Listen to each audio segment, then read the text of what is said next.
Well, they say what happens in Vegas stays in Vegas, but thankfully that's not always the case. I met our guest tonight in Las Vegas at the Vegas Music Summit about 2 years ago, and have had a wonderful conversation with him over the last couple of years, both at the Vegas Music Summit and down in New York in the office where he's hosted several of you over the course of an afternoon exploring topics that we're also going to get into today in terms of music supervision, being an entrepreneur, and really kind of hustling to find your place in the business of music. And so I think tonight we're going to have a whole lot of fun with our guest, Matthew Evertsen. You got it. Yeah. Thank you all. Normally I would ask everybody to come closer if I was running the show, but that's okay. You can stay in your seats for now. I want to thank Ulf and Lisa and David for the invitation to be here and to speak to all of you and to share my experience. I am Matthew Evertsen. I'm the founder of RONIN, and I'm the creative director at Moondog Music. And like many of you in this room, music has always been very important to me, but it wasn't until I was about your age or even a little bit older did I realize I wanted to pursue this passion as my career. They say love what you do and you won't work a day in your life. That's not 100% true, because I'll tell you I work very hard, and it's still a challenge, but I feel fulfilled and I'm happy that I have the opportunity to pursue my passion, as I'm sure many of you look forward to doing in your futures.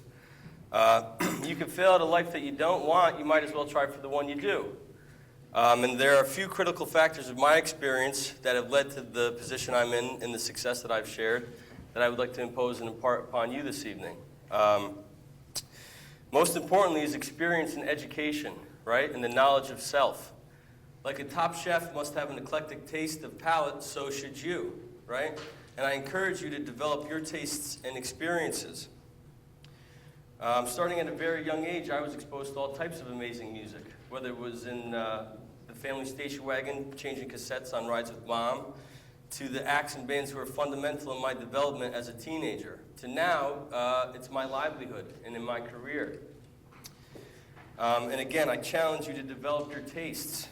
Have a broad range of applicable experiences in which you can apply your education. Listen to a lot of different music. Go to a lot of different shows. Take an invitation to see something that you probably wouldn't have bought tickets to yourself. This is beginning to invest in your identity capital, right? Invest in the lifestyle that you want with the people you choose to spend your time with. Motivational speaker Jim Rohn famously says that you are the average of the 5 people you spend the most time with. So show me the 5 people you spend the most time with, I'll show you a reflection of yourself. Association breeds similarity.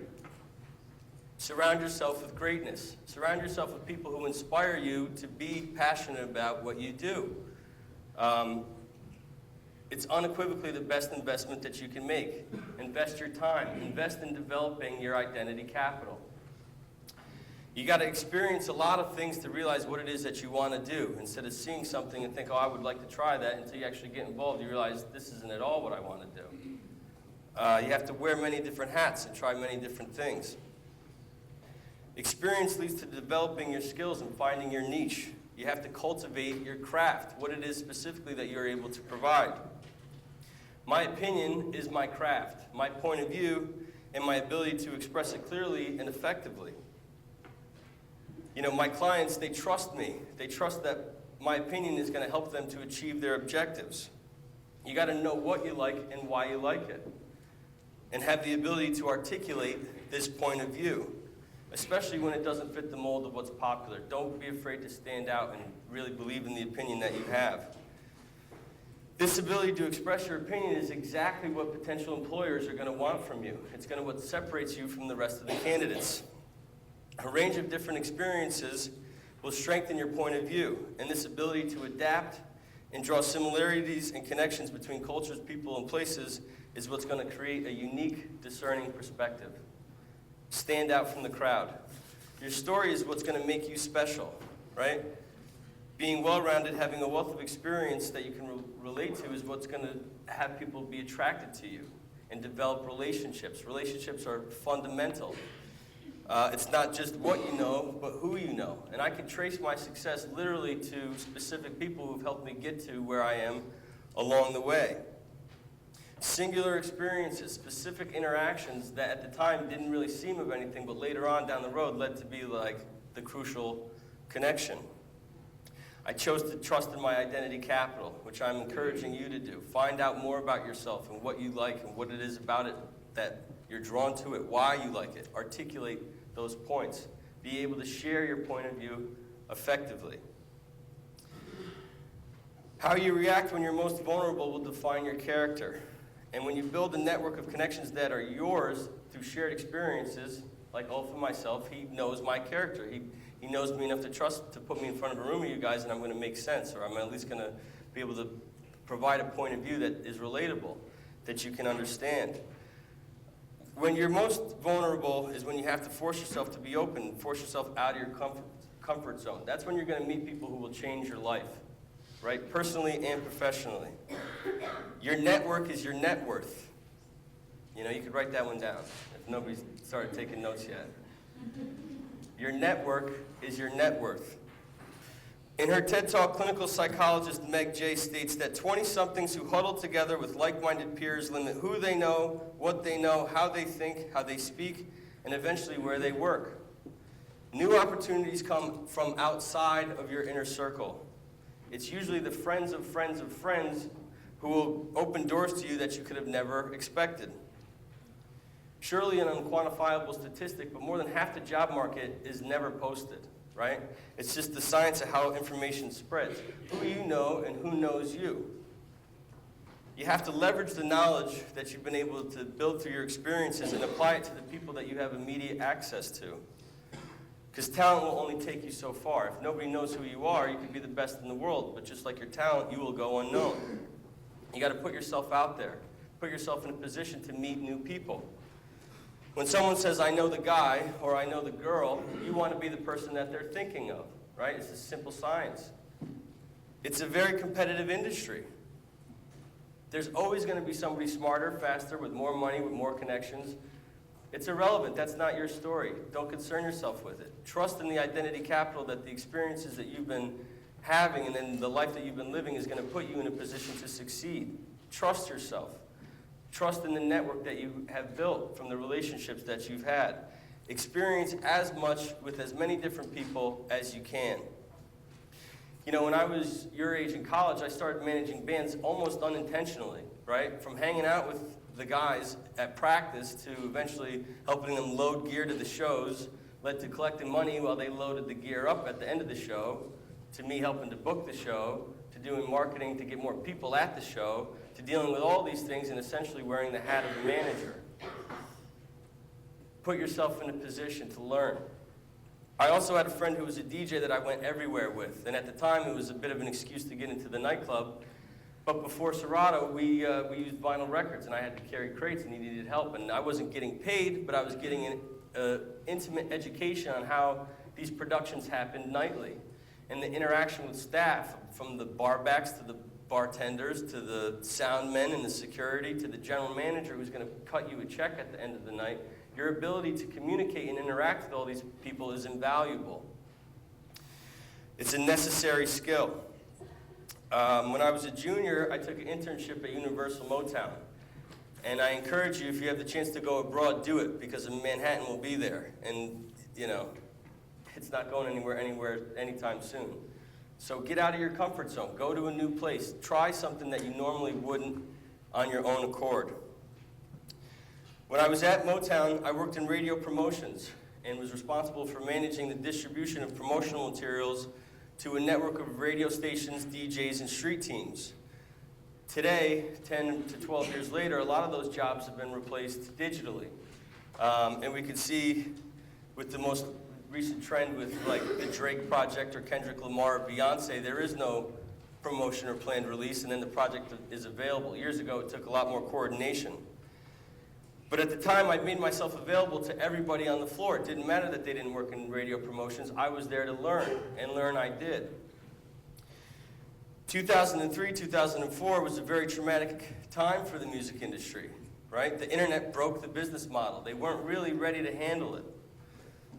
And from the time I started to 6 months later, at the end of the semester, was a very different energy. You know, I remember when I first went for my interview, it was like a party. You know, there was music blasting from every part of the floor. There was a photo shoot going on with a rock band whose album was coming out in a few months. To, at the end of the semester, 180, a very different mood. And if anybody's ever seen the movie Boiler Room, it was reminiscent with entire hallways emptied and nothing but a phone on the floor. You know, people lost their jobs. You got to have the ability to adapt, regardless of what has taken place. It's a baptism by fire most of the time. That's how you learn. That's how you learn the most valuable lessons, when you're able to be involved in something and see very quickly, to make the connections, to see how to push forward regardless of the changes taking place. Fast forward a bit to graduation, and it was a very exciting and proud time. But very quickly, the jubilation had worn off, as I was home in Schenectady at my parents' house with a degree to a very expensive school, which they had helped burden the majority of the expense to. But while most of my friends were starting exciting new jobs in different cities, I was kind of stuck with no real game plan.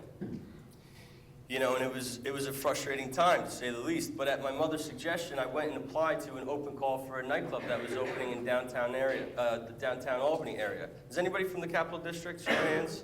2. Anybody else? Well, it's now the City Beer Hall. Back then, it used to be called Ballinger's, right? And I went with 30 other people, and I dropped off my resume, and, you know, almost 2 weeks later, I didn't hear back. So I followed up. Little did I know how essential that follow-up would be. And I was called back in for an interview, one-on-one, as opposed to a room of 30 people. Excuse me. And I met with a man named Gerard, who would later become, in many ways, my mentor. And off the top line of my resume, he read that I had graduated from Marist College, as did his older sister, Marie Claire. And he had graduated from Fordham, the school my brother Sean had attended. Immediately, we had a personal connection, right? And the next day, I was hired, and I was back painting a patio fence.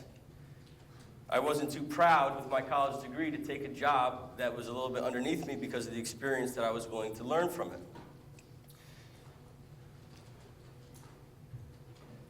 Under his direction and tutelage, I learned very quickly, and within 2 months' time, I was named acting general manager. And Gerard went back to New York City, and I was left to run the nightclub. I was 23 years old. And at the time, there was no telling what was to come with this experience.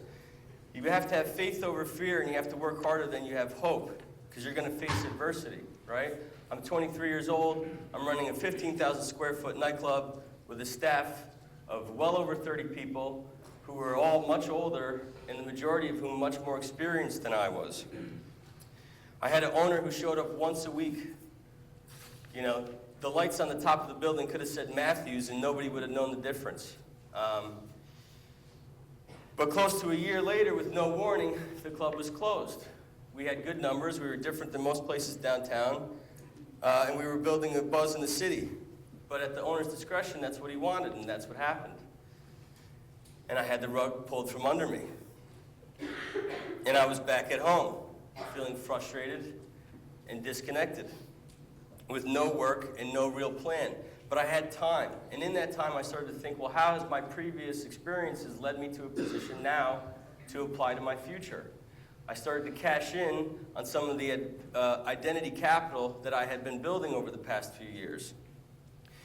And with my academic education in business administration and marketing, and with my talents and passions in artist development and artist management, I created the company RONIN Marketing and Artist Management. Now, if I had continued success at the nightclub, who's to say that this idea would have ever came to me?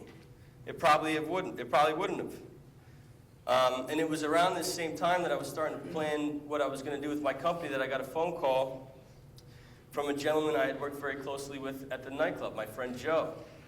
He was the head of security, and he asked if I would be interested in helping him renovate what was a restaurant into a live music venue.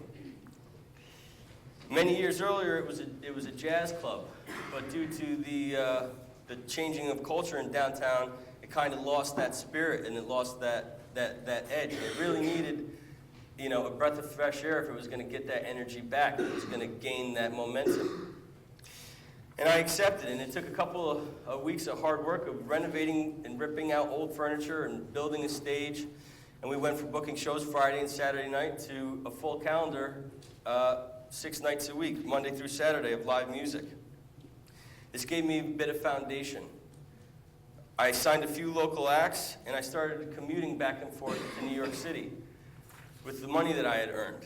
You know, you got to invest in yourself, trust in your identity capital, trust your experience, that it's going to lead you to a position that you might not predict, but believe it. Have faith over fear. Work harder than you have hope. You know, and I began commuting from Schenectady to Manhattan, taking favors, of crashing on friends' couches, 2 weeks on, 2 weeks off, back and forth, back and forth, back and forth.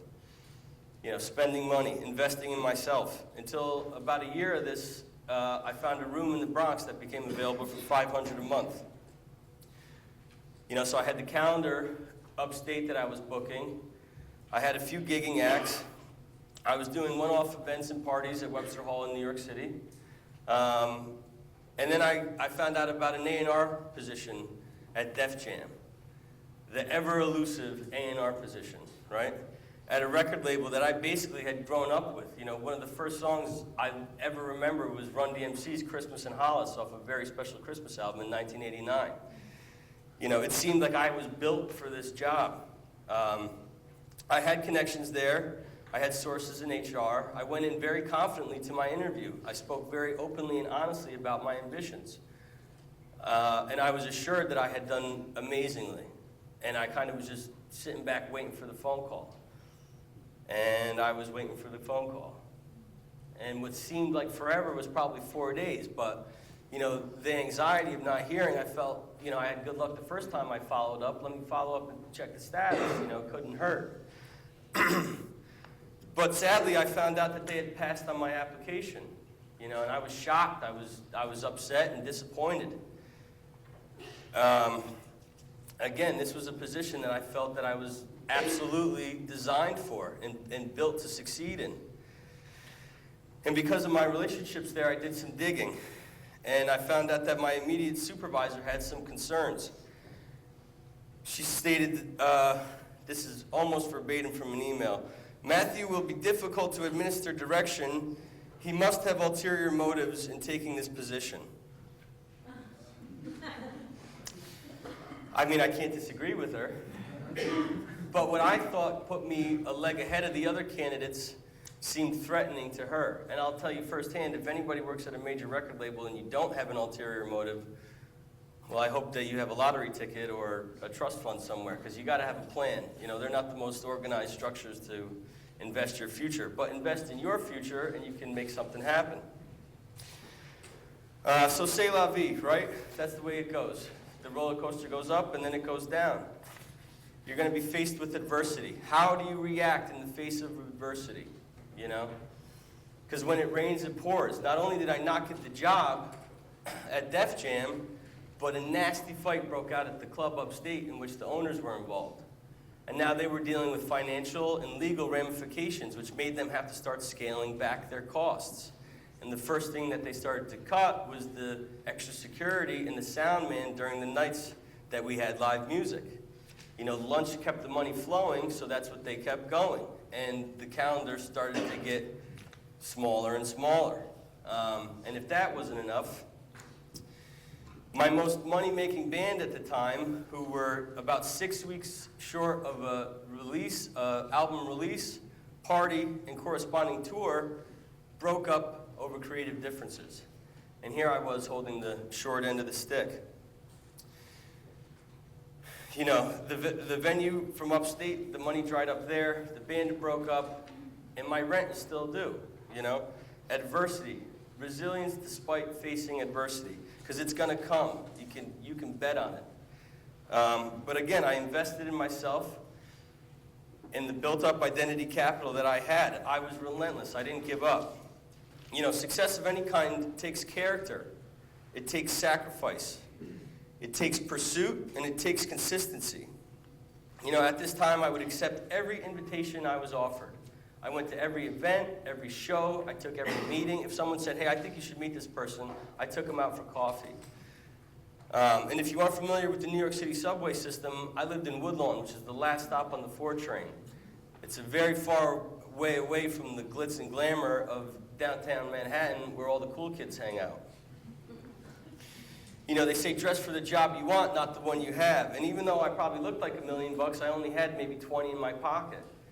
And oftentimes I would commute 2 hours to have a half-hour meeting to commute another 2 hours home. It's hard to maintain that motivation. It's hard to maintain that consistency when there's no end-all objective that you're trying to meet. But again, I had faith, and I had identity capital that I had built up. I knew that if I was in the room with somebody, I would make that impression, and that it would translate to something else.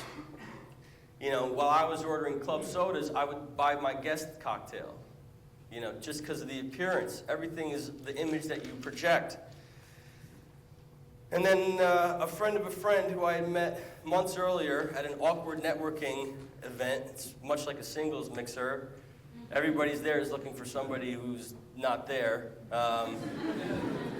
You know, but we connected and we maintained a relationship. And I would meet this woman every couple of months for lunch just to maintain the relationship because we had a vibe, we had a shared experience. And it was, I remember it, you know, because it changed. This next meeting changed my life. I had just gotten back from the city. I think it was a Thursday, around 5:30, 6 o'clock. And I got the phone call, hey, do you want to come with my friend Pam and I to this office party? You know, and I could have just have easily said, no, I'll catch you the next time, or went and met the boys at the bar and watched the Yankees win. But hey, if the Yankees win, my rent is still due, you know, and they're not contributing to it. So what are you investing your time in? Who are you investing your time in, right? So I accepted, I got changed, put on a clean shirt, got back on the train and went down. And at the time, I didn't even know a company like this existed. The company's called Moondog, and close to 3 years later, I haven't left working with them. But that night, I spoke openly and honestly about who I was and my ambitions and what I had accomplished and what I was looking to continue to accomplish. And I ended up having a conversation with a young woman named Lauren, who was a producer there. And I was there, you know, well past the party had died down, but just engaged in a natural open correspondence about what I was trying to get done. You know, and if I had gotten that job at Def Jam, I probably wouldn't have been out. I wouldn't have felt the need to push it or to accept that invitation. I would have been comfortable knowing I had this cool new job. But it wasn't meant to be that way. You got to be open when you're vulnerable, or things are not going to happen. Excuse me. You know, it's we've all heard these cliches before, but an airplane must go against the current to take off. You know, an arrow's got to be pulled back before it can be propelled forward. You're going to be faced with adversity. You're going to be faced with challenges. Things are not going to work out the way that you expected them to. But you have to maintain resilience. You got to trust yourself and trust your experience to know it's going to lead you to something better than you could have ever imagined. Be open when you're most vulnerable. Embrace your struggles, right? Embrace them. They define your character. They make your story. Your story is what makes you special. You're going to be thankful for them someday. I am. And at the time I wasn't, but I am now. In hindsight, it's romantic and whimsical. At the time, it was a struggle. You know, but you got to maintain that energy. You got to maintain the focus, maintain your passion. Be responsible for the energy that you're giving off to people. Be responsible for the impression that you're going to make, you know. Your reputation is your life. Protect it. Protect your reputation with your life, because it is. You know, the phone wouldn't have rung if I hadn't made a positive impression. Ulf wouldn't have called me to be here this evening if I didn't make a positive impression. You got to think about how people are going to remember you, right? People will only know of you what you present to them. Keep it professional. Keep it classy. I get paid for my opinion. Unless you're asked for it, don't offer it. You know, you might find yourself in a compromised position. It's a big city, it's a small world, it's a smaller industry. I'll tell you a quick story about a young woman I know who was in the right place at the right time with the right people. And she spoke openly and honestly about her ambitions. And she impressed them so much that they wanted to bring her into the fold of a management company. Although she had very little to no industry experience, they saw something in her and were ready to invest in her. And as she excitedly awaited for a contract to arrive, she got an email that was quite the opposite. And it said, due to comments that you had posted on your social media page about 2 of our active roster members, make it impossible for us to employ you. Now, this was at a time, months before she had ever even met any of these people. How could she have known, you know, well, I wouldn't have said that had I known. Keep it to yourself, you know. Unless you're asked, your opinion will jeopardize your opportunities. That doesn't mean you don't speak openly and honestly, it's just keep it professional, you know. People will work together regardless of their personal tastes. It's a very incestuous industry. One label there's a group of people working at, 6 months later, one person leaves, they take the whole team, now they're working at the competitor. It's a small industry. Keep your reputation safe, protect it. Because people are watching, in real life and online. So don't take that for granted. And I mentioned Moondog and how I was introduced to an office space that I didn't even realize existed. And then, as you know, now I do music branding and music licensing. When I was your age, 10 or 12 years ago, this was a career that wasn't really that identified yet. And it was a part of the culture that hadn't truly embraced the corporate dollar. You know, if you put your song in a commercial, you were often looked at as a sellout. That's not the case anymore. You know, this is a whole new revenue stream for people where they don't sell CDs anymore. You know, so if they can get a check from licensing their song in a Coke ad, well, they're going to do it. You know, in the 90s, they had a little bit more jurisdiction to pick and choose. It's a whole new ballgame now. The media landscape has absolutely changed. But I've been able to apply my previous experiences into this new opportunity. You know, because real music is timeless. It doesn't matter if it's 2 days or 2 weeks or 2 years or 20 years old. If it means something to you and it moves you, well, then that's something to hold on to. You know, don't pay attention to the trends. I don't care about views, followers. Those numbers are they're fickle. You know, music is spiritual. Statistics are not. You know, you could have two followers. It doesn't matter. I don't care. It doesn't impress me much. You know. We used to have regional radio stations that would dictate the feeling, and it would reflect the feeling of the time and the local community in which the music was played. Decades after that, we had TRL, you know, and even though that was a nationwide sourcing of vibes and trends, at least it was a reflection of the people. But we don't have that anymore. And if you turn on Clear Channel in Syracuse, it's the same Clear Channel that is in Texas, that it is in Los Angeles, that play the same 7 to 10 artists over and over again. My God, you'd think Katy Perry and Beyonce were the only women who made music. You know, we all know that that's not true. But we're not casual music listeners, are we? You know, you got to think that what you know, don't assume what you know everybody else knows. A lot of the times, middle America is exposed to new songs or new music through that commercial, or through that television show, or through that film. You know, they're not actively seeking artists the way that we all are. You know, it's not even on their radar. But film, television, and advertising still provide this platform of exposure. And we all know how powerful it can be. There's so much amazing music being created from all over the world. It's your responsibility to find it and not expect other people to dictate to you what your taste should be. Trust your experience that will let you know this means something, and believe it. The media landscape has changed. We've identified that. It's a bit like the Wild West, and will continue to change. What won't change is that music is ubiquitous in our lives. it will always have a place there. And there will always be an industry that will support it. So the better you know what you can provide that industry, the more defined your skill set, the more you're able to articulate what it is you offer, the better you stand a chance to have a career in this industry. These skills are foundations to build a long-lasting career. Be yourself. Build identity capital. Choose to spend your time with people who will inspire you to be better. Strive for better or settle for less, right? A lot of cliches here, universal themes that we've heard before. But unless you're able to apply it in your own experience, you're not going to see the results of them. Accept that you have a responsibility. It's up to you to make the difference. It's up to you to create the opportunities that are going to benefit you down the line. Be open, be honest, be relentless, and be professional.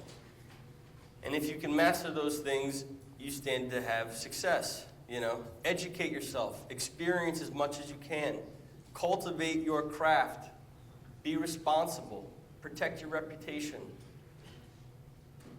It's not that hard, but the benefits that you will reap are priceless because opportunities come to you that you could never predict. And that will sustain a long-lasting career.